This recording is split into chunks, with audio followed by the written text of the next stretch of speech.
the studio now with Kathleen Taylor with social work and find out what's new in the social work field. And I think we have some rather exciting things. Yeah, I hope so. I hope so.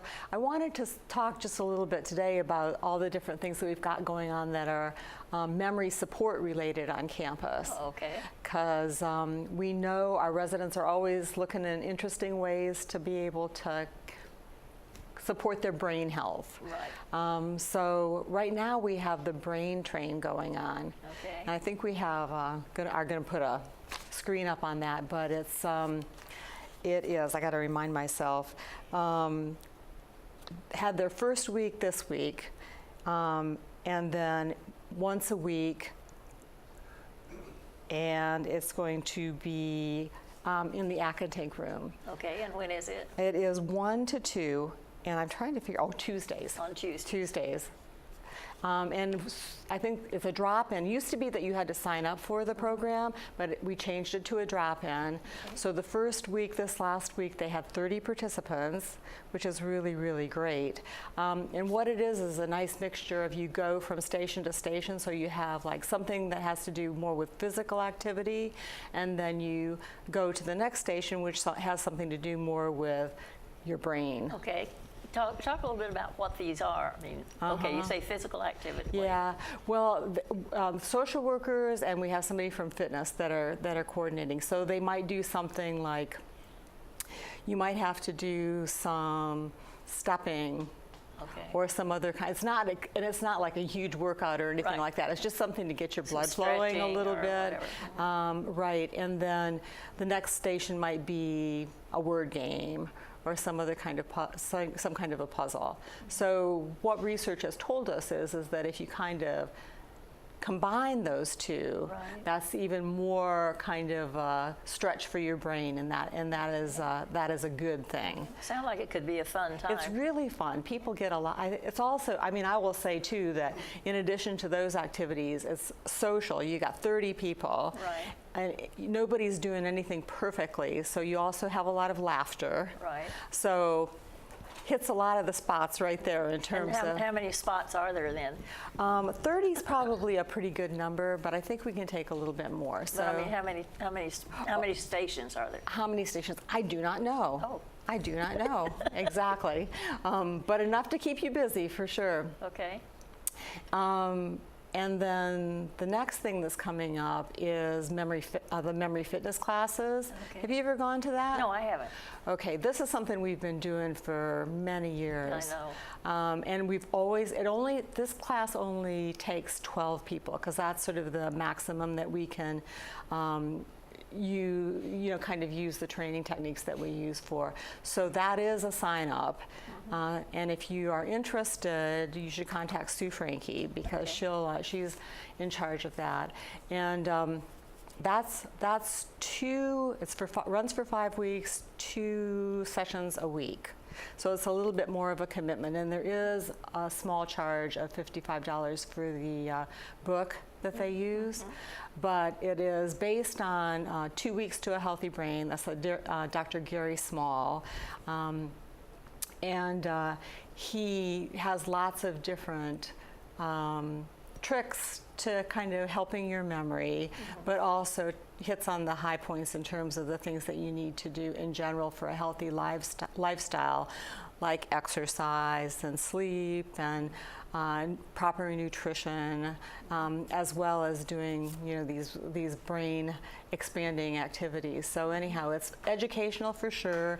You get to practice in real time, and again, you're with a group of people that are going to be having fun. Fun together. Yeah. What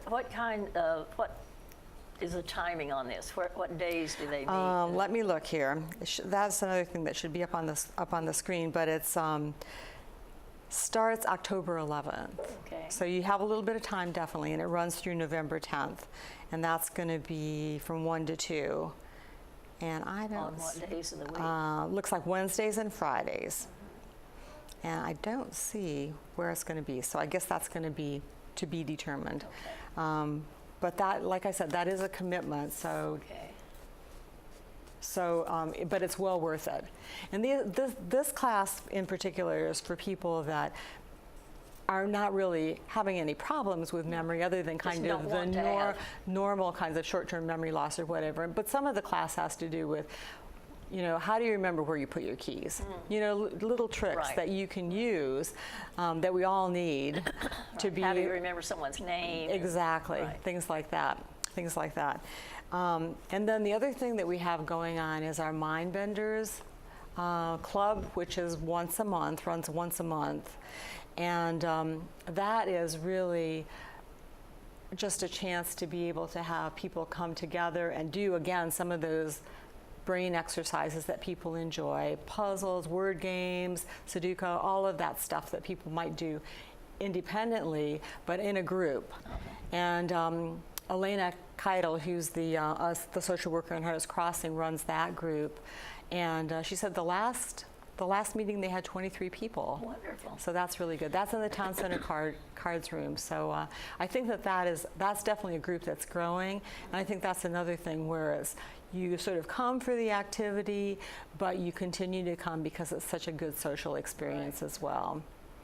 Right. Yeah. And then November 1st is our third annual Memory Support Expo. And that is going to be in the Hunters Crossing conference room from 11 to 1. And What day of the week is that? I do not, Wednesday. Wednesday. Wednesday. Okay.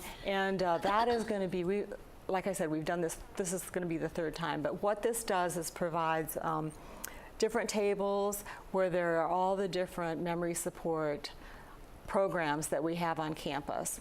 And you have a chance to ask questions, and some of them are interactive. So it's really a fun time. We'll have a lunch, and we'll have a lecture during that lunch.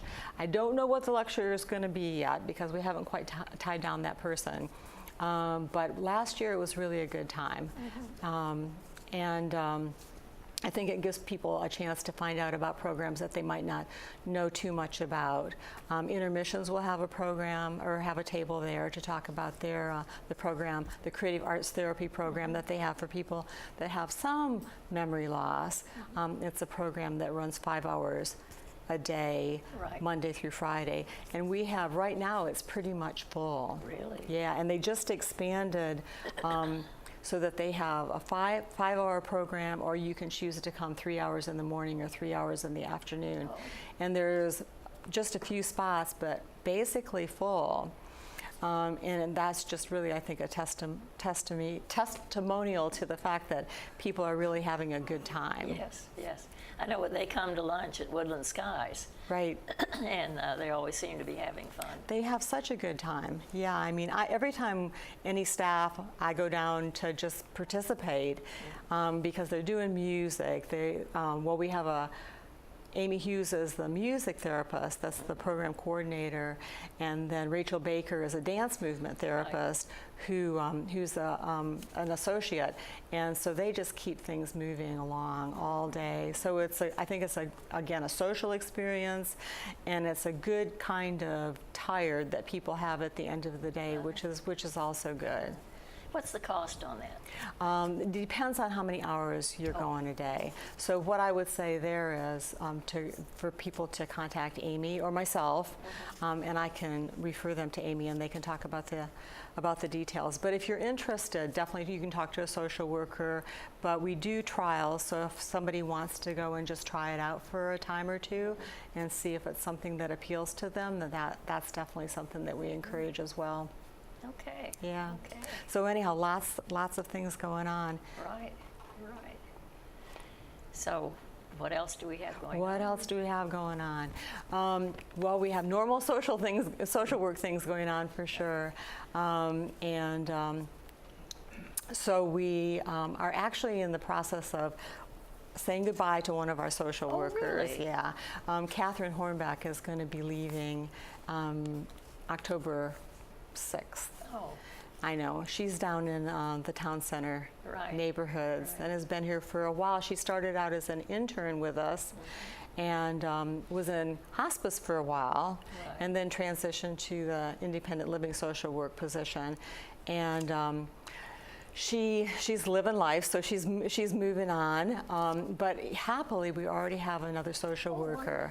Her name is Stephanie, and she was an intern with us just this past year. So she is very much familiar with Green Spring, and I think a lot of our residents are going to recognize her as a familiar face, which I think everybody is happy about. If we don't have, yeah, we like to feel like we know people around here, so no strangers allowed, right? So she's not going to feel like a stranger, and she's really, really good as well. So Wonderful. We'll keep our team intact. Wonderful. Change happens. That change, yes, it does. And so many of us are so uncomfortable with change. It's true. It's true. That sometimes it's difficult. It is. It's like, I think it's a combination of dread and hope, right? So Right. Don't quite know what you're getting into. I know. It's like, oh, this is bad. But then, as it happens, we hope that, people do move forward and have those good experiences. Right. And the new staff that we are getting, we try really hard to get the right fit. I know you do. So I think we've been pretty successful so far. Very good. Yeah. Very good. Okay. Let's see what's going on in the coming days here on Channel 6. You also remember that on Channel 8 you can always get the